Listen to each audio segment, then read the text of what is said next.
tema es que dando clase con Pablo el sábado pasado en Ramos Mejía, y por varios comentarios que escuché acerca de que el libro de Trama Cultural, algunos capítulos tienen demasiado concentrada, o en un párrafo se dicen muchas cosas, yo quisiera colaborar con todos, con los docentes y con uno mismo, porque en última instancia el objetivo es lograr que los alumnos realmente les sirva interactuar con una serie de cuestiones que ponen en duda algunos conocimientos que quieren tener, les proponen reflexionar sobre algunas otras cosas, y en términos generales se enfrentan con la necesidad de generar un pensamiento crítico. Y resulta que no hay cosa más instalada o ya casi tan vulgar y manoseada como el concepto de cultura. Y el concepto de cultura es uno de los puntos de la identidad hoy en día. Y ya vamos a ver por qué, digamos, porque en última instancia cultura es el concepto que elabora el descubridor, conquistador europeo para mentar y definir y mencionar a los otros. Y en última instancia la identidad es algo que, acerca de la cual uno mismo y su grupo reflexiona. Ya no es qué son ellos, que sería la cultura, sino quiénes somos nosotros, que sería reflexionar acerca de nuestra identidad. Pero bueno, eso, alguien dijo como a veces en chiste que se puede empezar por cultura y terminar con identidad, o se puede empezar con identidad y terminar con cultura. En última instancia son como, no vamos a decir dos caras de una misma moneda, sino facetas alternativas de un mismo poliedro. Y cultura es desde todo lo que hacen los hombres hasta la más exquisita aria de ópera, un cuadro de Picasso, desde el punto de vista de la estética me refiero. Y si entramos en forma de cultura popular, un canto de cancha, risueño, divertido o hasta insultante y xenófobo, es una expresión cultural. O sea, pero entonces, ¿cómo ponemos orden en todo esto? Entonces, si cultura es todo lo que hacen los hombres, bueno, ¿cómo le ponemos orden a esto que tratamos de explicar qué es cultura? Y el esfuerzo pasa por colocar en un texto una serie de problemas que de alguna manera tienen que pasar por ubicar. Este concepto de cultura surge porque a partir de un momento de la historia, Europa comienza a conocer el mundo, a describirlo, con los mapas, con los libros de viajes. Y resulta que los mapas dibujan territorios, pero en los territorios hay gente. Y esa gente se viste distinto, o habla distinto, o cultiva otras cosas, o come otras cosas, adora a otros dioses. Y para los europeos, que son el centro del mundo, y el que se expande, y el que incluye, y el que tiene que, desde el punto de vista también de su relación con lo sobrenatural, tiene que llevar una palabra de salvación, más adelante de una manera más racional, tiene que asumir la carga del hombre blanco, que es llevar la civilización a los pobres africanos que estaban sumidos en la barbarie. Ahora los matan directamente, o hay que tratar de, no sé qué, hay que pensar qué se hace con ese continente. A Ghana la han convertido en un gran basurero de estas porquerías electrónicas. Las guerras más espantosas se han dado por el acceso a minerales de los más extraños. El Congo es un ejemplo, y a cualquiera que usa un BlackBerry como yo, por acá hay uno, ¿no? Le pueden decir por usar esto, hubo no sé cuántos millones de muertos, porque el metal con el que se logró ese aparatejo provocó una guerra, digamos, colonial y de invasión. Entonces, por acá, es una cosa que siempre le digo a los alumnos. Los alumnos en general compran las fotocopias que les venden, y en las fotocopias esta cosita que está acá, que es la parte en gris, no sé si lo ven, está muy lejos la cámara, dice cosas que son resaltadas, son más importantes. Y hay una frase de Valentine que de 1972, es vieja, que dice: el concepto de cultura tal como se lo emplea en el lenguaje de las ciencias humanas tuvo sus orígenes en una confrontación, en un encuentro no necesariamente de dos mundos como abrazo fraterno, como nos quisieron endulzar los 500 años del descubrimiento de América. Y fue uno de los resultados intelectuales, o sea, académicos, escritos sin tantas manchas de sangre, de la confluencia mundial que provocó el expansionismo occidental sobre todos los pueblos del resto del mundo. Con esta experiencia, el mundo europeo pudo satisfacer la necesidad de poner un cierto orden ante el creciente conocimiento de modalidades de vida humana muy variadas. Y para esto trata de ordenar, porque la mentalidad europea es cartesiana, o sea, es poner en orden. ¿Qué hace Linneo con las plantas? Las divide en familias, especies, y con los animales también. Hay que ordenarlos, hay que ponerlos a cada uno en su lugarcito y hacer una esquemita con un cuadrito para saber cómo, y lo del árbol genealógico, cómo viene, qué orden hay o qué orden le puedo poner a las cosas para que sean controlables. El caos es incontrolable. En última instancia, poner orden en las cosas es una manera de poder describirlas, y el poder describirlas las nomino. Y entonces les digo un nombre. Entonces son lo que yo digo que son porque los nominé. La escritura de la descripción etnográfica de las culturas de los otros desde las categorías europeas es una manera de calificar positiva o negativamente, y cuando nos metamos con los procesos evolutivos y las lecturas evolutivas de la historia, van a ver que todo se hace a partir de yo como epicentro de la civilización, y el resto que se va alejando de mí es cada vez más cercano a ese eslabón perdido que ¡puc!, pega el saltito y ya es un gorila. Esto no es una alusión al día de hoy, que es un cacerolazo, que es 18 de abril, pero bueno, llegamos a ese estadio prehumano y a partir de ahí clasificamos. Y los que no se parecen mucho a nosotros, bueno, están mal. Yo no sé si se escucha bien esto. Voy a tratar de ver de mejorar esto. Porque no veo que, ahora sí veo que hace más amarillito el inalámbrico. Puede que haya cambiado el volumen. Bien. En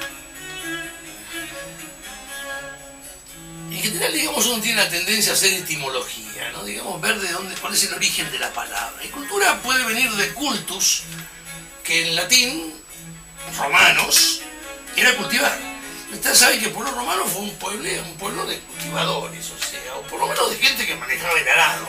Todos conocen la historia de Rómulo y Remo, y bueno, uno de los hermanos con el arado marcó con una zanja los límites del perímetro de la ciudad sagrada, levantó en cada uno de los 4 puntos cardinales el arado para que fueran las puertas, y esa zanja era sagrada, por lo cual no se podía saltar. Por eso mató al hermano que transgredió el límite.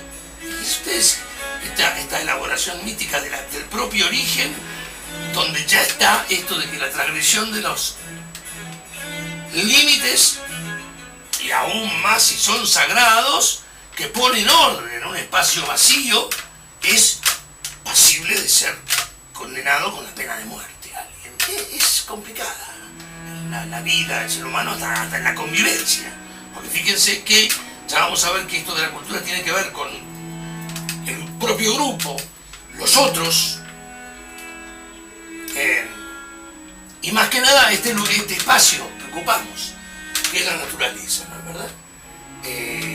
Y bueno, para los latinos, para los romanos digo, que eran labriegos, la cultura es precisamente eso que hacían ellos, que era cultivar la tierra. O sea, abrir un surco con el arado y sembrar trigo, que es un cereal propio de Europa, porque así como Europa tiene su propio cereal, que es el trigo, América tiene el maíz, el Oriente y fundamentalmente Asia tiene el arroz, y África la cebada. Fíjense qué extraña distribución de cereales en el mundo, ¿no? Parecería que en 4 espacios distintos se dieron por mutaciones diversas, lo que hace, digamos, a las especies vegetales, diferentes tipos o se seleccionó diferentes tipos de cereal y bueno, ahí está. Tenemos trigo para Europa, y arroz para el Asia, cebada para el África y maíz para los americanos. En el fondo es lo mismo, son harinas y son la base de la comida que complementa a las proteínas, ¿no? Pero hay diversidad, no son diferentes. En lugares donde no hay harina, porque no se cultiva, el arroz suple al pan nuestro, o a veces el maíz suple a nuestro pan. En Bolivia se come fundamentalmente maíz, y en Perú, en Lima, como no hay pan, porque el trigo no se cultiva a tamaña altura, la gente come arroz, que ese es el complemento que se usa normalmente. Ahora bien, y por acá en el libro dice algo que cultura es todo, para los latinos el herramental, los arados, que son de bronce, el conocimiento del ciclo anual. Yo creo que hay que retener esto. ¿Por qué es importante el conocimiento del ciclo anual? Porque es la relación con la naturaleza y saber dónde, en cada lugar de la Tierra, cuándo se produce el equinoccio que hace que la Tierra se agoste, la Tierra duerma, que es el momento de sembrar, para que cuando comience el sol a calentar más porque sus rayos son más verticales, y acuérdense de geografía, la inclinación del eje de la Tierra, que eran 27 grados, creo que después del último maremoto, no sé cuándo dicen que se acordó algunos más, donde de acuerdo a la manera y la inclinación, la inclinación de los rayos del sol sobre la Tierra, esto parece historia antigua, ¿no? Las pavadas que enseñaban en geografía en la escuela secundaria, pero sigue existiendo esto. Y las cotizaciones de determinadas especies, ¿cómo se llama?, de consumo mundial, tienen subas y bajas estacionales. Y la única manera de combatir esto es conseguir algún tipo de especie que se pueda cultivar todo el tiempo. Pero no se puede. Hay épocas de cosecha y hay épocas de siembra. Hay épocas de tierra agostada o complemento. Y entonces rotamos los cultivos para que no se empobrezca tanto la tierra. Porque en última instancia los recursos son escasos y esto tiene que ver con la relación con la naturaleza. Todo el mundo habla de la ecología y la gente alguna admira a Greenpeace y todo el mundo cuida el planeta, pero ¿dónde comienza el cuidado del planeta sino con el conocimiento de la regularidad de los ciclos? O sea, porque es lo mismo una lluvia de X milímetros en la temporada de primavera o que esos milímetros caigan todos juntos un solo día y en una hora. La lluvia distribuida, o sea, con una larga estación húmeda y no con la estación seca, como pasa en la quebrada de Humahuaca o pasaba hasta hace poco, que llueve solamente en enero, donde mejor no andar por los caminos, ¿no es verdad? Entonces, ¿qué es lo que pasa? ¿Qué es lo que sucede acá, digamos? Sucede que esto me parece que funciona mejor así, ¿no? Vamos a ver si así mejora mejor, si así funciona mejor. Si llueve todo de golpe y todo junto tampoco es bueno. Entonces, digamos, este conocimiento del orden natural va más allá del cuidado de lo poco que nos queda. La única manera de cuidar lo que nos queda es tener algún tipo de conocimiento acerca de cuáles son los ritmos naturales que dependen de la inclinación, el momento de rotación del planeta respecto de su situación del Sol. Esto es macro, no lo decidimos ni lo modificamos, está dado. Lo más que puede hacer el hombre es conocer la regularidad de ese dado.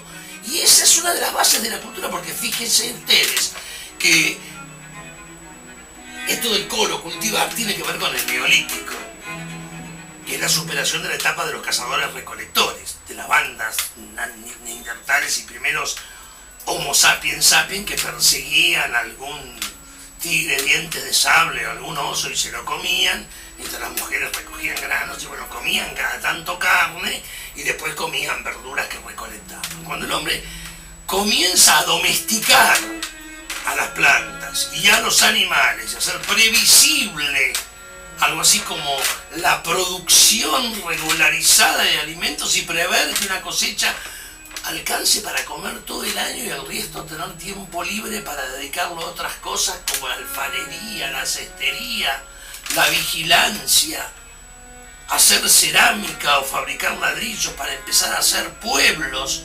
aldeas, y se concentran seres humanos y comienza la vida urbana. ¿Alguno de ustedes tiene idea o sabe, salvo en las vacaciones, algún día que le agarró un ataque de ecologismo, algo que no se parezca a vivir en algo absolutamente artificial como estas macrourbes en las cuales vivimos todos? O sea, esto también es un dato cultural porque no es genético. Todo lo que no está en el código genético son convenciones humanas, son convenciones que cada grupo elabora para entenderse y sobrevivir. Y si puede dar un paso más, y debe ser lograr la felicidad o la satisfacción de algún deseo. Y acá entramos en el plano de lo sobrenatural, porque la satisfacción de deseos no materiales, y para algunos es la salvación, para otros es el castigo de los pecados, para otros es llegar al nirvana, o sea, generar estados espirituales que permitan sensaciones que superen la cruda materialidad cotidiana. Y bueno, y acá estamos.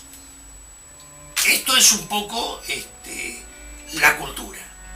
La cultura, que es una cosa que todo grupo, porque no se olviden que el ser humano es el único que nace ciego, no muy hábil para comer, incapacitado para trasladarse y valerse por sus propias manos. O sea, el ser humano termina de crecer fuera del vientre de su madre, cosa que un potrillo o una cabra no tienen. El potrillo nace, se para y ya come y ve. Y un bebé hasta los 15, 20 días no ve, tienen que enseñarle a usar la teta, hay que abrigarlo, y si lo dejan tirado, a los 2 días ni sabe gatear, no sabe agarrar nada, se muere.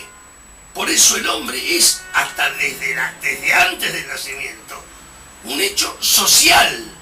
El individuo es un invento intelectual de la burguesía europea y un pergenio hasta romántico, estético, maravilloso del Renacimiento, pero hasta ahí no más.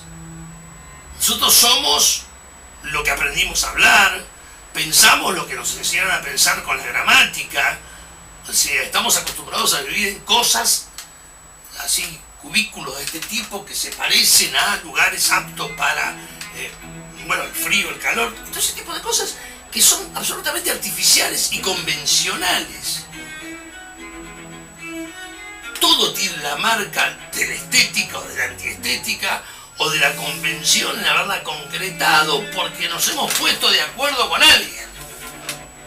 Y si no tenemos la capacidad de generar igualdad en el ponernos de acuerdo, podemos generar la capacidad de imponer nuestra voluntad como grupo a otro grupo de seres humanos, o ser los sometidos de la película, y entonces somos los que no podemos decidir acerca de otras cosas y tenemos que aceptar hacer lo que nos dicen otros.